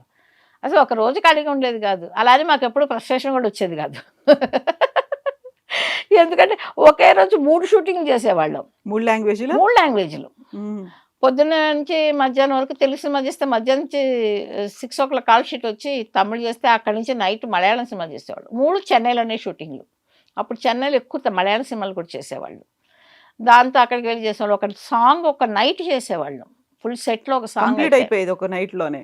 మమ్ముట్టి గారు, నేను చేసిన ఒక సాంగ్ నాకు ఇప్పటికే గుర్తు. హ్మ్. బాగా అలాంటియన్నీ. అలా హార్డ్ వర్క్ చేసిన రోజు కూడా ఏమీ అనిపించేది కాదు. హ్మ్. జాలీగా చేసేవాళ్ళం. ఇప్పుడు 1980స్, 90స్‌లో సినిమాలంటే రీయూనియన్‌లు అవుతూ ఉంటాయి కదా! అక్కడెందుకు రాజలక్ష్మి గారు కనిపించరు? నన్నెవరు పిలవలేదు. ఇప్పటిదాకా? ఆ రీయూనియన్‌కి నన్నెవరు పిలవలేదు. ఇప్పటి వరకు ఎవరు పిలవలేదు. ఏ ఒక్కదానికి కూడా మీరు అటెండ్ అవ్వలేదు? నన్ను పిలిస్తే కదా వెళ్తాను. ఇందాకే చెప్పాను కదా మీకు. నన్ను పిలవలేదు ఎవరు. నన్నడిగారు కొంతమంది ఎందుకని నువ్వు వెళ్ళలేదు? ఏమో నేను 80 ఆర్టిస్ట్‌ని కాదేమన్నా 70స్ ఆర్టిస్ట్‌ని ఏమన్నా మరి వాళ్ళ దృష్టిలో తెలీదు. హ్మ్. No controversy. ఎందుకంటే మేబీ వాళ్ళకి కనిపించిందో లేదో ఏంటో తెలీదు. హ్మ్. బట్ ఆ అందరూ నా టైంలో ఫ్రెండ్సే. ఇప్పుడు అక్కడ ఉన్నోళ్ళందరూ నాకు తెలిసిన వాళ్ళందరూ నా ఫ్రెండ్సే. అన్ని భాషల్లో చేశారు. ఇప్పుడు ఎవరైతే రీయూనియన్‌కి అటెండ్ అవుతున్న వాళ్ళున్నారో అందరూ అన్ని భాషల నుంచి ఉన్నారు. రాజలక్ష్మి గారు కూడా అన్ని భాషల్లో చేసిన వాళ్ళే. కరెక్టే. మీరు చెప్పింది నేను కరెక్టే. కానీ వాళ్ళెవరు నన్ను పిలవలేదు. చేసిన వాళ్ళెవరు నన్ను ఇప్పుడు ఒక ఫోన్ కాల్ చేసి రాజీ నువ్వు వస్తావా? నువ్వు ఇక్కడ మేమందరం కలుస్తున్నాం అంటే తప్పకుండా వెళ్ళేదాన్ని. నాకు సరదానే. ఎందుకంటే మా వాళ్ళందరూ మళ్ళీ కలవటం అన్నది. అని నన్ను అడిగారు. తెలీలే. ఎందుకు పిలవలేదు. నేను వెళ్ళలేదు. హ్మ్. రాజీ అని పిలుస్తారా మిమ్మల్ని? ఆ! ఎక్కువ అందరూ అదే. ఆ! 90% 90 కాదు 99% ఎవరైనా లక్ష్మి అంటే నేనే తిరిగి చూడను. ఎవరు లేరు. నన్ను కాదనుకుంటారు. నేను కాదేమో. నన్ను కాదు ఎవరినో పిలుచుకుంటున్నారు. రాజ్యలక్ష్మి అని ఎవరు పిలవరా? ఆ! రాజ్యలక్ష్మి అని ఎవరు పిలవరు. ఓన్లీ రాజీ. పిలుస్తారు. అంటే ఫ్రెండ్స్ వాళ్ళందరూ నేను చెప్పింది. హ్మ్. ఇప్పుడు మీరు చెప్పారు కాబట్టి చెప్పాను. అక్కడున్న అలా పిలిచే ఫ్రెండ్సే వాళ్ళు అంటున్నాను నేను. రాజీ అని పిలిచే ఫ్రెండ్సే. ఇప్పుడు అందరూ నేను అరేంజ్ చేసి రీయూనియన్‌లో ఉన్న వాళ్ళందరూ. అందరూ అని చెప్పను. దాంట్లో కొంతమందైనా. అవును. ఇప్పుడు అందరూ అని నేను ఎలా చెప్తాను? ఎందుకంటే దాంట్లో ఎవరున్నారో కూడా నాకు తెలీదు. నాకు తెలిసి కొంతమంది అప్పుడప్పుడు ఫోటోలు అవి చూస్తుంటాం బయట. దాంట్లో తెలుసు. కాకపోతే అందరూ అన్న కాకపోయినా కొంతమందైనా ఉంటారు కదా! Close friends. ఇద్దరు ముగ్గురన్నా వాళ్ళైనా రాజీ అని పిలుస్తారు కదా నన్ను. హ్మ్. యాహ్! యాక్సెప్ట్ చేయాలి. మీరిప్పుడు అన్నారా సినిమాలకు సంబంధించి నన్ను పిలిస్తే నేను వెళ్తాను. రీయూనియన్‌లకు కూడా పిలిస్తే వెళ్తారు. అంతే కదా! అంతే కదండీ. హ్మ్. పిలవని పేరంటానికి ఎవరెళ్తారండి? నిజమే కదా! పార్వతీదేవి ఇలాంటి ఆవిడే తట్టుకోలేకపోయింది పిలవని పేరంటానికి సొంత ఇంటికెళ్తేనే. ఇంకా అలాంటప్పుడు మనం పిలవని పేరంటానికి ఎవరెళ్తాము? నిజమే. ఇప్పుడు మీరు పిలిచారు కాబట్టి ఇంటర్వ్యూకొచ్చాను. మీరు పిలవకుండానే ఐడీ మీకు ఫోన్ చేసి నేనొస్తాను ఇంటర్వ్యూకి నెవర్. నెవ్ అని అంటానా? కాదు. చెప్పండి. కాదు. మరి ఏదైనా అస్సలు అంతే. కాదు. మేమేంటంటే మీరున్నారు. మీ గురించి మాట్లాడుకోవాలి. చాలా వినాలి. చాలా కాలమైంది అని అనిపించింది. అందుకే చాలా రోజుల నుంచి ట్రై చేస్తూ వచ్చి, మళ్ళీ ఫైనల్‌గా ఈరోజు మళ్ళీ ఇలాగ మీరు నన్ను ఈరోజు పట్టుకున్నారు. వస్తున్నారు అని విఘ్నేష్ చెప్పిన వెంటనే మళ్ళీ పట్టుకున్నారు గట్టిగా. గట్టిగా పట్టుకొని మళ్ళీ శంకరాభరణాన్ని మళ్ళీ ఒకసారి చూసి, ఆ మెమోరీస్ అన్నీ మళ్ళీ గుర్తు చేసుకోవాలి అని అనిపించి, అలా కంటిన్యూ చేస్తామన్నట్టు మేము. ఇప్పుడు హ్మ్. రాజలక్ష్మి గారికి ఇద్దరు అబ్బాయిలు. అవును. సరే మీరంటే ఓకే. ఆ అమ్మ ప్రోద్బలంతో మీరు ఈ సినిమాల్లోకొచ్చారు. మీ అబ్బాయి కూడా సినిమాల్లో చేశాడు. హీరోగా చేశారు. అవును. మీ ప్రోద్బలం ఉందా? నా లైక్ హస్బెండ్ ప్రోద్బలం కాదండి. మా ఇద్దరిది కాదు. హస్బెండ్ తనకిష్టం. మా హ్మ్. అబ్బాయికిష్టం. మా హస్బెండ్ చేయమని మేమెప్పుడు చెప్పలేదు. నేనెప్పుడు ఒకటే చెప్పాను. "నీకేది ఇష్టమో నువ్వు అది చెయి." ఇద్దరు పిల్లలకి మేము చెప్పిందదే. మీకు ఇష్టమైన చదువులు చదువుకోండి. మీ జీవితం మీరు ప్లాన్ చేసుకోండి. ఎందుకంటే ఒకళ్ళ జీవితాన్ని ఒకళ్ళు ప్లాన్ చేసేదంతా ఏముండదండి. హ్మ్. ఇప్పుడంతా మాకు చిన్నప్పుడు అంటే అది వేరే విషయం. ఎందుకంటే మాకప్పుడంతా తెలీదు. ఇప్పుడు పిల్లలు మాకంటే ఫాస్ట్‌గా ఉన్నారు. ఎందుకంటే వాళ్ళకి తెలిసిన ప్రపంచంలో మాకే 1% తెలుసు. ఇప్పుడు వాళ్ళు చదువుకోవాలనుకుంటే వాళ్ళు ఏ చదువు వాళ్ళు చదువుకుంటే వాళ్ళకి బావుంటుంది. వాళ్ళకిష్టమైన చదువులు అన్నదానికి. అలాగే మా అబ్బాయి వచ్చేసి నేను యాక్ట్ చేయాలనుకుంటున్నాను అన్నప్పుడు "నీకు అవసరమా? నాకిష్టం మమ్మీ యాక్ట్ చేయటం." సరే ఏదైనా అవకాశం వస్తే చెయ్యి అన్నాను. నా పేరు చెప్పకపోయినప్పుడే తను ఛాన్స్ వచ్చింది హీరోగా. హ్మ్. తను ఎవరో పిలిచారంట. వెళ్ళాడు. వెళ్ళిన తర్వాత స్క్రీన్ టెస్ట్ అంతా చేసిన తర్వాత యూ ఆర్ సెలెక్టెడ్ అని ఎవరు మీ పేరెంట్స్‌తో మాట్లాడాలన్నప్పుడు నా పేరు బయటకొచ్చింది. ఓహ్! ఆ డైరెక్టర్ "మీ అబ్బాయిని తెలీదు మేడం" అన్నాడు. మా అబ్బాయిని చెప్పుకోలేదు వాడు. తను స్వతంత్రంగా ట్రై చేశాడు. తన దొరికింది. టాలెంటు. తన టాలెంట్. ఆ ఒక్క మూవీనే చేశాడు తను. యాక్చువల్‌గా తనొచ్చేసి టెక్నీషియన్ అండి. తను కెమెరా కమ్ డైరెక్టర్. హ్మ్. తను ఎస్ఆర్ఎం అని చెన్నైలో చదివాడు. అది ఫిల్మ్ ఇన్‌స్టిట్యూట్‌లో చదివాడు. జే శివాజీ ఫిల్మ్ ఇన్‌స్టిట్యూట్ అని ఓకే. అక్కడ 3 ఇయర్స్ డిగ్రీ చేశాడు తను. హ్మ్. కాబట్టి ఇప్పటికి తను అదే వర్క్ చేస్తున్నాడు. హ్మ్. ఇండస్ట్రీకి సంబంధించిందే మొత్తానికి. టెక్నికల్ తను చేసేది. రెండో అబ్బాయి? రెండో అబ్బాయి క్వైట్ ఆపోజిట్. హ్మ్. నాకు సైన్సే ఇష్టం. ఓకే. అందరూ ఈ రోజుల్లో ఇంజినీర్ అవుతున్నప్పుడు నా కొడుకు సైంటిస్ట్ అవుదాం అనుకున్నాడు. సైంటిస్ట్ అయ్యాడు. హ్మ్. ఇప్పుడు పీహెచ్‌డీ డాక్టరేట్ చేస్తున్నాడు లండన్‌లో. ఓహ్! తను ఫుల్‌గా ఆ సైన్స్ సైడ్ వెళ్ళిపోయాడు. తనేమి హ్మ్. యాక్ట్ చేయలేదు. హ్మ్. తనకంత ఇంట్రెస్ట్ కూడా లేదు. ఒకరేమో లండన్, ఫ్యామిలీ ఏమో సింగపూర్. సింగపూర్‌లో, మీరేమో హైదరాబాదు. ఎలా మేనేజ్ చేస్తున్నారు? తిరుగుతున్నాను. లండన్ తిరగలేదు ఇంకా. కాళ్ళకి చక్రాలు కట్టుకొని అంటారు కదా అలా? ఇక్కడ 10 రోజులు ఖాళీ ఉందంటే కట్ చేసి సింగపూర్ వెళ్ళిపోతా. ఆ 10 రోజులు ఇప్పుడు అక్కడ తిరిగేసి వచ్చేస్తాను. హ్మ్. ఒక బూస్ట్ వచ్చిపోతుందనమాట. ఒక బూస్ట్ తాగితే ఎనర్జీ వస్తుంది అవును. కదా! నేను వెళ్ళేసి నా ఫ్యామిలీతో 10 రోజులు గడిపేసి జాలీగా వెళ్ళేసి వచ్చేస్తాను. మళ్ళీ దాన్ని ఒక 3 నెలల పాటు వచ్చేస్తాను. మళ్ళీ ఒక గ్యాప్ నాకు ఒక 10, 15 డేస్ గ్యాప్ ఉంటే పారిపోతా. హ్మ్. నా గ్యాప్ ఇవ్వటం అన్నది వీళ్ళ చేతుల్లో ఉంది. నిజమే. హ్మ్. నాకు ఆ 15 రోజులు గ్యాప్ అయిందంటే కట్ చేసే సింగపూర్‌లో ఉంటా. హ్మ్. ఏముందండి సింగపూర్ 4 గంటల సేపే అవును కదా! కదా! హ్మ్. అదేం పెద్ద ఒక లెక్కేం కాదు. నైట్ అలా మీరెలాగూ డే లాంగ్ షూట్లు, నైట్ ఎర్లీ వర్క్ కూడా చేసేవాళ్ళు. అలా 4 గంటలు కూర్చుంటే అయిపోతుంది. అయిపోతుంది. వెళ్ళిపోవచ్చు. వెళ్ళిపోతాను 10 రోజులు చేసుకుంటే ఆహా! అక్కడ ఫ్రెండ్స్ బోలెడుమందున్నారు. అందరితోటి గడిపేస్తాను. గుళ్ళు గోపురాలు దిగేస్తాము. అక్కడ ఎంత హ్యాపీగా ఎంజాయ్ చేస్తాం. పెళ్ళాడు మా అబ్బాయి, మా కోడలు ఇద్దరు సింగపూర్‌లోనే ఉంటున్నారు. మా వారు. వెళ్ళిపోతే వాళ్ళతో తిరిగేస్తాను. ఆ 15 రోజులు మళ్ళీ టక్కన ఫ్లైట్ ఎక్కామా నెక్స్ట్ డే షూటింగ్‌కొచ్చి అటెండ్ అయిపోతాను. హ్మ్. షూటింగ్ ప్లాన్ చేసుకొని వెళ్ళిపోతాను. నేనుండను. ఓహో! ఏదైనా కావాలంటే నాకు వాట్సాప్‌లో కాల్ చేయండి అని చెప్పేసి వెళ్ళిపోతాను. ఓకే. హ్మ్. ఇంక వాడికి ఏదైనా అవసరం ఉంటే వాట్సాప్‌లో కాల్ చేస్తారు. ఒకవేళ ముందు రావాలనుకుంటే ముందు ప్రీపోన్ చేసుకొని వచ్చేస్తాం టికెట్. హ్మ్. మన సొంతూరే కాబట్టి పెద్ద అనిపించదు. నానమ్మ కాలేదింకా. లేదు ఇంకా అవ్వల. హ్మ్. టైం పడుతుంది. ఆ రోల్ ప్లే చేయడానికి ఇంకాస్త సమయం అదొకటి ఇంకా స్టార్ట్ అవ్వాలి ఆ రోల్ ఒకటి. అన్ని రోల్ చేసుకుంటూ వచ్చాము. కూతురు, భార్య, తల్లి ఈ హ్మ్. 3 జనరేషన్స్ అయిపోయింది. ఇక నాలుగోది రావాలి ఇంకా. హ్మ్. ప్రస్తుతానికి లేదు. సో, రెడీ ఉన్నారా? దాన్ని కూడా ఆ మూమెంట్‌ని కూడా ఎంజాయ్ యెస్. చేయడానికి? అఫ్‌కోర్స్ ఎంజాయ్ చేయాలి కదా! ప్రతీదీ మూమెంట్ ఎంజాయ్ చేస్తూ వస్తున్నాం. ఇంకా అదొకటే తక్కువ. చూద్దాం హ్మ్. అది ఫ్యూచర్‌లో వచ్చేస్తుంది. యాహ్! ఆ పదవి కూడా. యూజువల్‌గా ఫిల్మ్ ఇండస్ట్రీ అనగానే మీరు నో కాంట్రోవర్సీస్ అన్నారు కానీ నేను 2 అడుగుతాను మిమ్మల్ని. చెప్పండి. ఒకటేంటంటే ఫిల్మ్ ఇండస్ట్రీలో మహిళలకి సంబంధించి గతంలో మీ టూ మూవ్‌మెంటో, కాస్టింగ్ కౌచ్ మూవ్‌మెంటో ఇలాంటివి అడ్జస్టింగ్‌లు, కాంప్రమైజ్‌లు ఇలాంటివన్నీ ఉండేవి. అది మీరు వచ్చినప్పుడు 79లో శంకరాభరణం. ఆ తర్వాత వరుసగా అది హిట్ అయ్యేసరికి రాజ్యలక్ష్మి గారికి వరుసగా అవకాశాలు. ఎప్పుడైనా ఇలాంటి ఇన్‌కన్వీనియన్స్, ఇలాంటి డిస్టర్బెన్సెస్? ఉంటాయండి. మొన్న ఎవరో అడిగితే కూడా నేనేదో చెప్పాను. ఉండకుండా ఎలా ఉంటుంది? బట్ మనం ఇగ్నోర్ చేసి వెళ్ళిపోతుంటాం అంతే. హ్మ్. వయసులో ఉన్న ఒక ఆడపిల్లని ఎవరైనా ఇష్టపడతారు. మనల్ని వాళ్ళు డిస్టర్బ్ చేయనంత వరకు మాకేం ప్రాబ్లమ్. దూరం చూసి ఆనందిస్తారు. అనేది ఆనందించకపోతే నేను ఆర్టిస్ట్‌ని అయ్యేదాన్ని కాదు కదా! హ్మ్. నేను ఆ మాత్రం గ్లామర్ లేకపోతే నేను ఇండస్ట్రీలో సినిమా హీరోయిన్ ఎలా అయ్యేదాన్ని? అవును. కాకపోతే వాళ్ళు మనకు ప్రాబ్లమ్ పెట్టేంత వరకు ఏం ప్రాబ్లమ్ లేదు. జస్ట్ లీవ్ ఇట్ అంతే. అంతకంటే నేను దాని గురించి మాట్లాడడానికి పెద్ద ఇష్టం లేదు. హ్మ్. ఎందుకంటే ఉంటాయి. ఏ ఫీల్డ్‌లో లేకుండా ఉన్నాయి. అన్ని ఫీల్డ్‌లలో ఉన్నాయి. కాకపోతే సినిమా అనేసరికి ఫోకస్ అయిపోతుంది. ప్రతి విషయం మీరు ఆలోచించండి. మీరు ప్రతి విషయాలు అన్ని చోట్ల జరిగాయే. ఏదైనా ఒక చిన్న కాంట్రోవర్సీ మీరు చెప్పినట్టు ఏదో ఒక ప్రాబ్లమ్ పెట్టేవాళ్ళు ఉండొచ్చు. ఒక్కొక్కళ్ళ గురించి గాసిప్స్ రావచ్చు. ప్రతి చోట ఉంది. కాకపోతే సినిమా వాళ్ళేంటంటే ఫోకస్ మా గురించయితే వెంటనే చదివేస్తారు. అవును. బయట వాళ్ళు ఎంతమంది లేరు? ఇప్పుడు ఒక డైవర్స్ తీసుకుంది ఒక ఆర్టిస్టు అంటే వాళ్ళ ప్రాబ్లమ్స్ వల్ల ఎవరో డైవర్స్ తీసుకొని ఉండొచ్చు. అది ఎవరి తప్పు కాదు. ఎందుకంటే ఎవరికైనా సరే ఆ హక్కు ఉంది. హ్మ్. ఇప్పుడు ఒక ప్రాబ్లమ్‌లో వైఫ్ అండ్ హస్బెండ్ వాళ్ళు ఏం ప్రాబ్లమ్ ఫేస్ చేస్తున్నారో, ఏం డైవర్స్ తీసుకున్నారో, అదే బయట వాళ్ళు డైవర్స్ తీసుకున్నారనుకోండి, అది పెద్ద న్యూస్ కాదు. ఏమోలే వాళ్ళ గొడవలే. అదే ఒక సినిమా వాడు తీసుకున్నారంటే వెంటనే అది పెద్ద కాంట్రోవర్సీ. హ్మ్. ఎందుకు? సినిమా వాడం కాబట్టి. సరే పోన్లే మేము ఎంజాయ్ చేయాలి దాన్ని కూడా. ఓకే. మేము ఫేమస్ పీపుల్ గురించే కాబట్టే కదా మా గురించి మాట్లాడుకుంటున్నారు. కాంప్రమైజ్ అవ్వకుంటే, కమిట్మెంట్లు ఇవ్వకుంటే సినిమా ఆఫర్‌లు రావు అనే ఒక మాట చాలా స్ట్రాంగ్‌గా అదేమి ఉంటుంది. లేదండి. అలా నేను ఒప్పుకోను. అలాంటి విషయాలు ఒప్పుకోను. ఎందుకంటే అలా స్ట్రాంగ్ అని ఎలా అంటారండి? మంచి చెడు ప్రతి దాంట్లో ఉంటుంది. ఇలా కాంప్రమైజ్ అవ్వాలి అలా అంటే అయ్యేవాళ్ళు ఉండొచ్చు. లేదని అంటలేదు. అవ్వనోళ్ళు కూడా ఇండస్ట్రీలో ఉన్నారు. లేదని మాత్రం నేను చచ్చినా చెప్పను. హ్మ్. మేబీ వాళ్ళ ఉన్న స్థితికి వాళ్ళు ఎళ్ళలేకపోవచ్చు. ఇప్పుడు మీరు చెప్పిన హై రేంజ్‌కి ఎళ్ళకపోవచ్చు. కానీ మామూలుగా ఉండేవాళ్ళు ఉన్నారుగా. ఇంతమంది ఇండస్ట్రీలో బతికారుగా. అదంతా ఆ విషయంలో నాకేమీ పెద్ద ఇదేమీ లేదు. హ్మ్.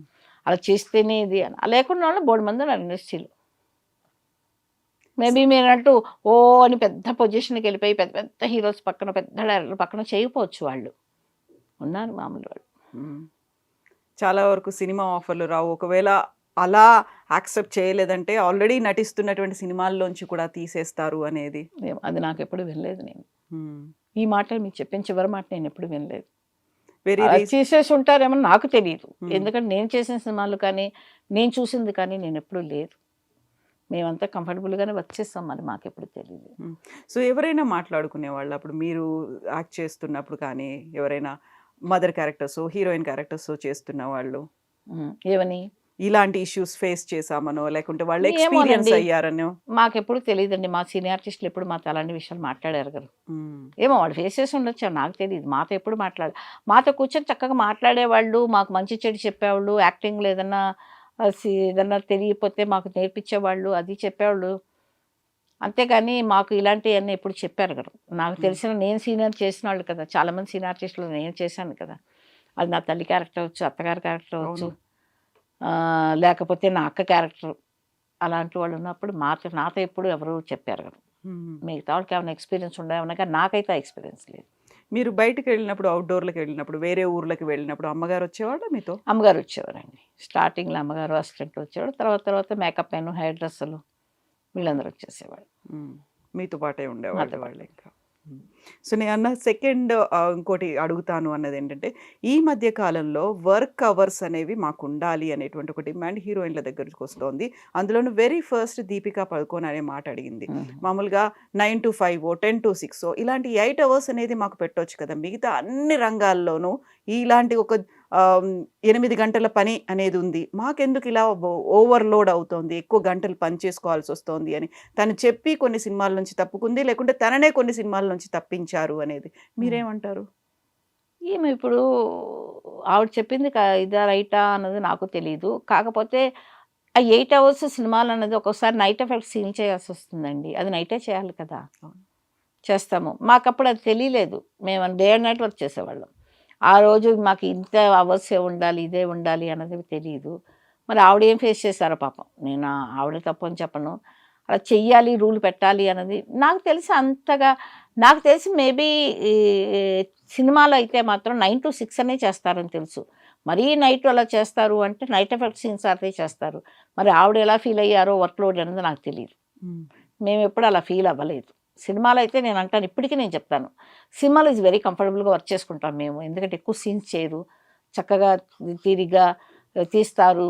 అది 6:00 అయిపోతుంది అన్నది నా ఇది. మేబీ ఆవిడ ఫేస్ చేసిందేంటో నాకు తెలీదు. హ్మ్. అంటే తను పెళ్లయింది. వెరీ రీసెంట్‌గా కూతురు పుట్టింది. కూతురుతో టైము అంటే మా పర్సనల్ టైమ్ అనేది కూడా మాకు మేము కేటాయించుకోవాలి కదా! మా కేర్ కావచ్చు, ఫ్యామిలీ గురించి. అయ్యుండొచ్చు. మనకు అదే అంటున్నాను. నేనిప్పటికి నన్నడిగితే ఎవరైనా 9-6 చేస్తారబ్బా సినిమాలు. అంతకేమి పైన చేయరు. ఇంకా సీరియల్ అన్నా 9-9 చేస్తారు అని చెప్తాను. ఎందుకంటే నేను 2 ఫేస్ చేసిన దాన్ని కాబట్టి. హ్మ్. అలాంటప్పుడు మరి ఆవిడకి అలా అనుభవం వచ్చిందంటే మరి ఆవిడ ఎన్నెన్ని గంటలు వర్క్ చేశారో నాకు తెలీదు కదా! నేను తెలియకుండా నేనెలా హ్మ్. మాట్లాడగలుగుతాను? మెల్లి మెల్లిగా ఆ డిమాండ్ అనేది అదర్ హీరోయిన్‌ల దగ్గర నుంచి కూడా వచ్చిందా? వస్తోంది అనే మాట. అవునా? సో, 8 అవర్స్ ఉంటే బావుంటుంది. 8 అవర్స్ పెట్టండి. మాకు మేము కూడా టైం ఫోకస్ చేసుకోలేకపోతున్నాం. హార్డ్‌లీ ఒక 2, 3 గంటలు మాత్రమే మాకు పడుకోవడానికి కూడా టైం దొరకట్లేదు. మరేమో. అలా వర్కింగ్ అవర్స్ అలా ఉన్నాయేమో నాకు తెలీదు. నేనెప్పుడు అనుకునేది అలాగే అనుకుంటున్నాను 9-6 అని. హ్మ్. మేబీ వాళ్ళకి ఎక్కువ వర్క్ చేస్తున్నారా? అది చేస్తేనే కదా డిమాండ్ పెట్టగలుగుతారు. నేను యాహ్! వినలేదు ఇది. ఈ 'దీపిక పదుకొనె' గురించి కొంచెం నేను విన్నాను. బట్ మిగతా వాళ్ళది గురించి నేను వినలేదు. హ్మ్. మరి వాళ్ళేం ఫేస్ చేస్తున్నారు మనకు తెలీదు. యాహ్!